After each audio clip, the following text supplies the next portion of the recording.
السلام علیکم ورحمۃ اللہ وبرکاتہ۔ دعا زہرا ڈرامہ کا لاسٹ ایپیسوڈ پبلش ہو گئی، سٹوری مکمل ہوئی۔ شروع میں علماء نے بھرپور احتجاج کیا اور آواز اٹھائی کہ یہ نکاح باطل ہے، یہ عدالتی رائے کوئی اہمیت نہیں رکھتی کیونکہ شرعی حکم کی بالادستی ہے، لا نکاح الا بولی۔ کورٹ میرج کو اب وقت ہے کہ ختم کر دیا جائے۔ ڈرامہ تو ختم ہوا لیکن اس کے اثرات اب نظر آئیں گے۔ ہمارے ساتھ ہونے کیا جا رہا ہے، یہ قابل غور بات ہے۔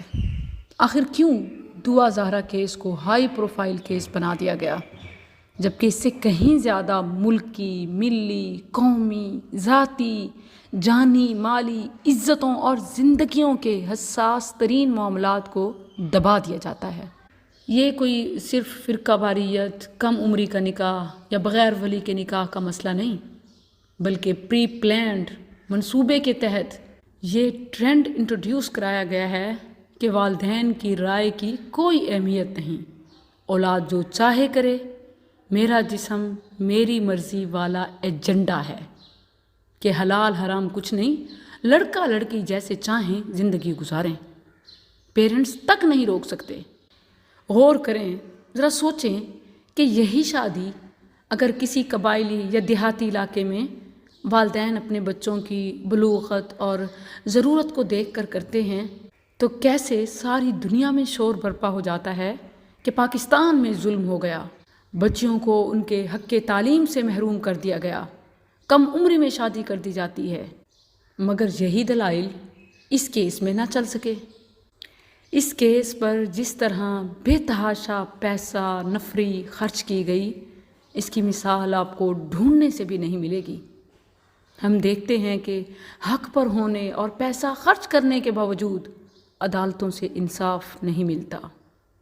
آخر وہ کون سا ایجنڈا ہے اور کس کا مفاد ہے کہ کروڑوں روپے پولیس، سیکیورٹی، سفری اخراجات، ایئر ٹکٹس، وکلاء کی بھاری فیسز اور کئی دوسرے اخراجات پر مالی اور جانی وسائل بے دریغ لگائے گئے۔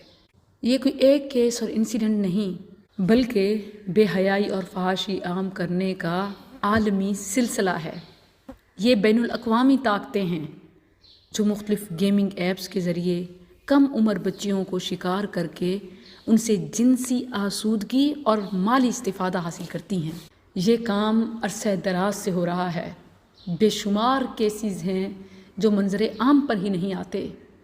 اس کیس میں والدین کی ہمت اور عوام کا احتجاج سوشل میڈیا پر سینسیشن بن جانے کی وجہ سے اس گروہ کے لیے یہ زندگی موت کا مسئلہ بن گیا، کیونکہ اگر وہ کیس ہار جاتے تو کورٹ میرج کی کیا حیثیت رہ جاتی، اور کورٹ میرج کی آڑ میں یہ جو کالے دھندے کیے جاتے ہیں یہ بھی بند ہو جاتے، ولی کے بغیر نکاح کی کوئی اہمیت نہ رہتی، بچوں کے لیے والدین کی رضا لازمی ہو جاتی، یہ سب اور ان کی ساری حرام کاریوں سے پردے اٹھ جاتے۔ یہی وجہ ہے کہ انہوں نے بے ضمیر زہیر کے لیبل پر ایک مقدمہ جیتا، بے حیائی کا مقدمہ، فحاشی کا مقدمہ، نکاح کے نام پر زنا کا مقدمہ، اور اب انہوں نے یہ ٹرینڈ سیٹ کر دیا۔ بچے بچیوں کی خفیہ اور حرام دوستیوں کو نکاح کی آڑ میں اپنے کاروبار میں شامل ہونے کا اور سرپرستی کرنے کا، کفالت کرنے کی ضمانت بھی دیتے ہیں۔ جو ہوا بہت برا ہوا، اور اس سے بھی برا پتہ ہے کیا ہونے والا ہے؟ زہیر اور زہرا کی اس سٹوری کو فلمایا جا رہا ہے۔ عنقریب ان پر ایک فلم بنائی جائے گی جس میں محبت کی لازوال داستان، کراچی ٹو لاہور اور عشق مشوقی کے نئے حرام سلسلوں کو پروموٹ کیا جائے گا۔ یہ وجہ ہے کہ وکلاء پر، میڈیا پر، یوٹیوبر پر، پولیس آفیسر پر اور سول اثر و رسوخ کے حامل افراد پر بے تحاشا اس گینگ نے خرچ کیا اور والدین کی محبت ہار گئی۔ اسلامی ملک میں شرعی احکامات کا خوب معاذ اللہ دھوم سے